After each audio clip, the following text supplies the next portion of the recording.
Again, second video in one day. This will be the last one.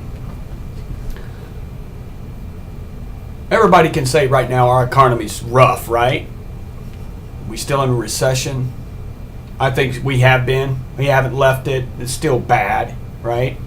There are ways of surviving this recession for any of you youngsters who are about to move out of your mom and dad's home and things like that. I think some of the hardest things and the toughest things you need to learn is what's priority, what is not. For us in the prepper and survival community, priorities are fire, shelter, water, and food, right? When you move out on your own, those are still the same principles.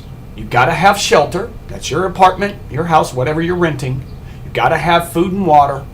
And you got to have fire, which you got to have heat. So your utilities. Those are your main priorities. You have to have those four. Anything out of your paychecks besides those four things, once they're paid, is for savings and buying things and stuff like that. So you've got to be able to use your money wisely, right? Now, how can you survive in this day and age? Right now, it seems like every job, I know in my town for sure, you can only get maybe 30 hours or less a week job. There is no full-time jobs anymore, right? Because I'm not going into it fully, but Obamacare has created a part-time work country. I mean, every job out there besides the high-paying ones and stuff, that are salary and stuff, they're not going to hire you more than 30 hours because they can't afford, like small businesses, can't afford insurance. So they're going to give you 25 hours. They're going to cut you right below that level. So it's going to take, say, 2 jobs in order to create a full-time job. That is just the way it is right now. I'm sorry, but that's how it is. But you can survive in this economy we have today. And how is that? I have a family of 6 in this house. I only make $10 an hour. My wife makes $8.25 an hour.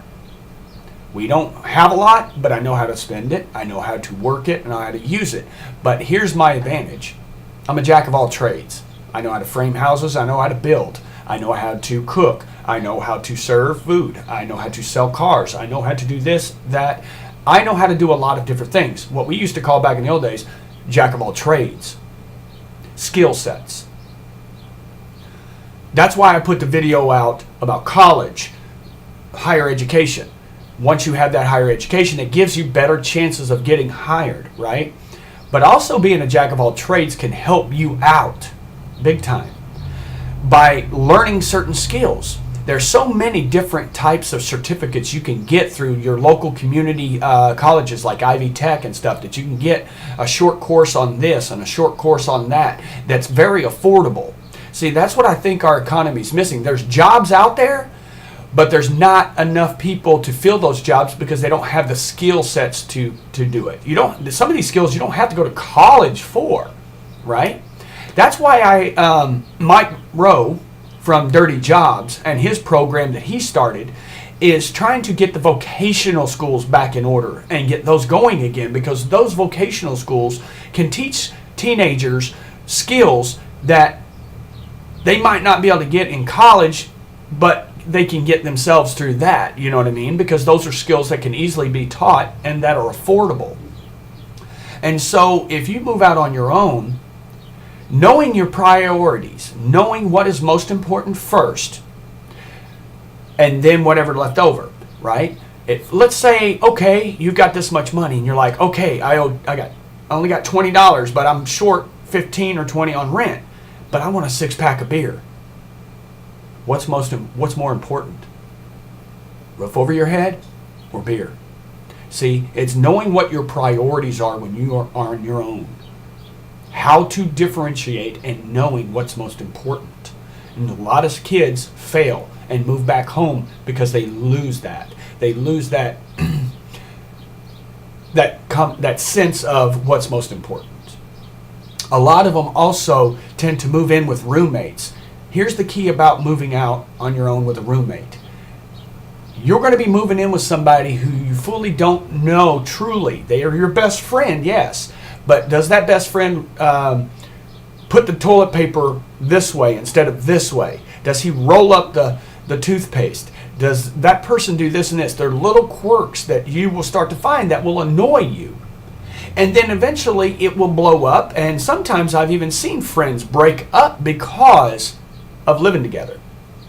So be wary when you move out on your own on that person and who they are. You know, if it's your best friend, you should know your best friend for quite a while, but get to know their tendencies first and things like that. But I think when you move out on your own, you've got to follow those 4 things. And you will find that living on your own is one of the greatest things in the world, because there's nobody to tell you, like us parents, to go to bed or turn the music down or you know, no, you can't have friends come over or things like that. You're going to find freedom. Now, ask yourselves this. Why is it that in this country right now, 25-year-olds and a little under are at 60% in this country still living under their mom and dad's roofs? Why? Because they think that they can't make it. In actuality, they can. They're just not taught those priorities. They're not taught how to save money. I'm not saying all of you as parents are bad parents, but that's why they're staying home, because their priorities are all mixed up. I have been on my own since I was 17 years old. I've lived with my mom and dad twice, and each time since then was only because I moved back from Michigan one time and I needed to get on my feet real quick, and I was right back out again. Second time was when me and my wife had to move out of our place real fast. We lived with them for just a little bit of time to get on our feet again. But I have never moved back home for any long period of time. But today it's a big trend that's going on. So if you are a youngster who just graduated and all of this and you're wanting to move out on your own, take this from me. Know what's most important. Food, shelter, warmth, your utilities. And basically, you'll be fine. Save your money. Work hard. Nothing is free. Nothing is free. So like I said, I'm putting out some videos. I'm trying to tailor towards teenagers to help you out, to get you to see a different side, because I know as parents sometimes we have a hard time explaining to them things because they don't want to listen, or they think that we're badgering them and they're like, oh God, here we go again kind of thing, right? But sometimes it helps to have somebody else talk to your teenagers, because sometimes teenagers don't want to listen to their parents. It's true. Did you listen to your mom and dad when you were young? And how many years later did it take you to say, gosh, they were right, I should have listened? Right? I did. I should have listened. But I'd be a different person if I did. I would not be married to who I am now if I would have listened. So it's life lessons learned. So learn it young. Teach them at an early age. They can make it. And I think knowing how to do different skills, being able to rely on something, if this didn't work out, they've got that to rely on. Learning different skills. So if there's a vocational school that is offered through your kids' high school and they're a junior and senior, get them in it. Help them find something they choose and love to do, and work with them on it. Push them on that. Don't push them out just to push them out. Don't push them into college just to push them in college. Give them a reason. Teenagers need reasons. Why? So you guys have a wonderful day, a great week. Winter's not done yet. So please subscribe. I'm only 40 away from 1,000. Can you believe it? I've been doing them for 2 years. Have a great day. Be loved. Be loved.